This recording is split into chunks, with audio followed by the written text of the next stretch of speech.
ডিঙি কিলাকুটি লগতে যদি মুখমণ্ডলত আপোনালোকৰ দাগ হৈছে লগতে ছানবাৰ্ণৰ সমস্যা যদি হৈছে যিহেতুকে এতিয়া গৰমৰ দিন প্ৰচণ্ড ৰ'দ পৰিছে আৰু আমি বাহিৰততো যাবই লাগিব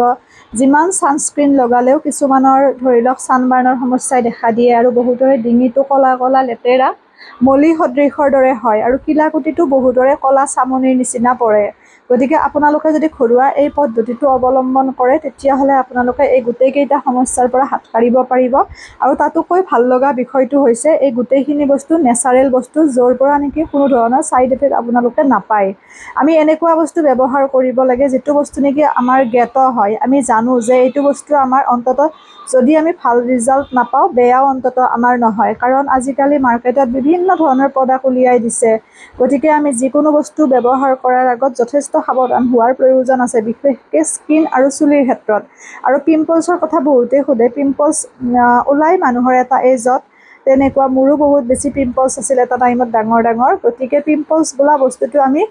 নিজে নোহোৱা কৰোঁ বুলি কৰিব নোৱাৰোঁ সময়ৰ লগে লগে নিজে ঠিক হয় খালি আমি পৰিষ্কাৰ পৰিচ্ছন্নতাটো মেইনটেইন কৰিব লাগে এতিয়া আপোনালোকক বস্তুখিনি মই চিনাকি কৰাই দিওঁ আৰু পানী বেছিকৈ খাব লাগে স্কিনখন চুলিখিনি হাইড্ৰেট কৰি ৰাখিবৰ কাৰণে টোপনিটো জৰুৰী কিন্তু মোৰে বহুত বেছি টোপনি কম হয় কামৰ বাবে কিন্তু টোপনিটো বহুত দৰকাৰ গতিকে এয়া ডিঙিটো আপোনালোকে লগাব পাৰিব বস্তুখিনি ইয়াতে আছে পিঠাগুড়ি মানে যিকোনো চাউলৰ গুড়ি ভাত খোৱা চাউলৰ গুড়ি খালি ৰ'দত শুকুৱাই লোৱা আৰু ভাজি লোৱা চাউলৰ গুড়ি হ'লে নহ'ব কেঁচা চাউলৰ গুড়ি ল'ব যদিহে কেঁচা চাউলৰ গুড়ি নাই তেতিয়াহ'লে আপোনালোকে অকণমান পানীত তিয়াই পেলাই লাগিলে ধুনীয়াকৈ পিচি দিব কেঁচা চাউলৰ গুড়ি ল'ব ইয়াতে লগতে এল'ভেৰা জেল লৈছোঁ আপোনালোকে ঘৰুৱাও ল'ব পাৰে পতঞ্জলি ল'ব পাৰে যি লয় আৰু যি ব্যৱহাৰ কৰে এল'ভেৰা জেল চাউলৰ গুড়ি লগতে কেঁচা গাখীৰ যিটো গৰম নকৰা গাখীৰ এৱা গাখীৰ এচামুচ লৈছোঁ আৰু যদি কাৰোবাৰ কেঁচা গাখীৰটো নাথাকে আপোনালোকে তাত ধৰি লওক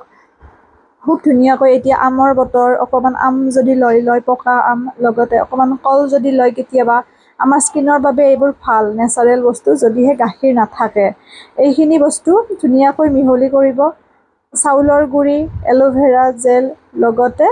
আপোনাৰ এৱা গাখীৰ আৰু এৱা গাখীৰ নহ'লে দৈও ব্যৱহাৰ কৰিব পাৰি একো কথা নাই ধুনীয়াকৈ মিহলি কৰি ল'ব আৰু আপোনালোকৰ যিবোৰ দাগ আছে দাগবোৰ ৰিমুভ কৰিবৰ কাৰণে ইয়াতে কেঁচা আলুৰ ৰস 2 চামুচ দি ল'ব খুব ভাল এয়া কিলাকুটিটো দেখিছেনে কিছুমানৰ ক'লা দাগ হৈ যায় গতিকে এই পদ্ধতিটো অৱলম্বন কৰিব মই সপ্তাহত এদিনকৈ ব্যৱহাৰ কৰোঁ গা ধোৱাৰ আগত ধুনীয়াকৈ আপোনালোকে এনেই লগাই থ'লে নহ'ব কিন্তু অকণমান এনেকৈ স্ক্ৰাব কৰাৰ নিচিনাকৈ কৰিব যিহেতুকে চাউলৰ গুড়িটো আমাৰ অকণমান দানা দানা স্ক্ৰাবৰ কাম কৰে কিছুমান বজাৰৰ স্ক্ৰাব ব্যৱহাৰ কৰাতকৈ এনেকৈ চাউলৰ গুড়িয়ে কৰিবচোন খুব বেছি ভাল ৰিজাল্ট দেখিবলৈ পাব এইদৰে ব্যৱহাৰ কৰিব আৰু মোক জনাব মই কিছুদিনৰ পৰা ব্যৱহাৰ কৰি আছোঁ 3 দিনৰ মূৰে মূৰে আৰু ধুনীয়াকৈ ৰেডি কৰি ফ্ৰিজত ৰাখি দিব পাৰিব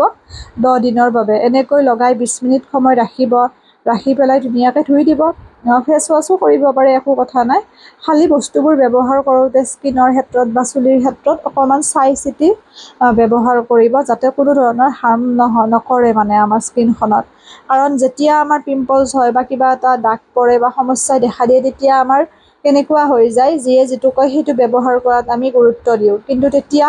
বহুতৰ ভালতকৈ বেয়া হোৱা পৰিলক্ষিত হয় মই কথাখিনি এইবাবে বুজাই দিছোঁ ধৰি লওক পিম্পলছৰ কথাটো মই জানো অভিজ্ঞতা মোৰ হৈছে কাৰণ নিজৰ যিহেতু হৈছে যদিহে মোৰ নিজৰ এইবোৰ সমস্যা নহ'লহেঁতেন মই গম নাপালোঁহেঁতেন আৰু আপোনালোকৰ লগত ভালকৈ শ্বেয়াৰ কৰিব নোৱাৰিলোঁহেঁতেন যিহেতু নিজে এইখিনি মই ফেচ কৰিছোঁ গতিকে আপোনালোকেও নিশ্চয় উপকৃত হ'ব বুলি মোৰ বিশ্বাস এটা আছে সেইটো কথা এয়া এনেকৈ ব্যৱহাৰ কৰিব আৰু জনাব ৰিজাল্টটো